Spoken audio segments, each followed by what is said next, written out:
Minutes and 25, Diogo Di Campo, may tangan na bola, kick out. Lavanda numero 3, babanat na 3. Sabi nito yung Lavanda, bahay ko ko! Bang! 3 points! For Barangay ng Mandaragat. 7 minutes and 4, score po natin 3-2, 1 point lead. Di Campo, bang! 3 points! 4 points mga bante o kalabangan na barangay mga taga-Barangay Princesa.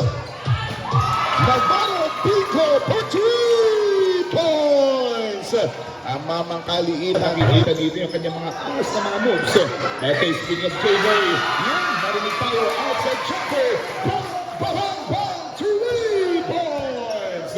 Pagkatapos po kumain, inibitahan po namin kayo lahat na panuurin ang ating last in the final game. Ongoing nang naglalaro, ang sagupan ay outside jumper. Pakatan, 1, 2, 3 points!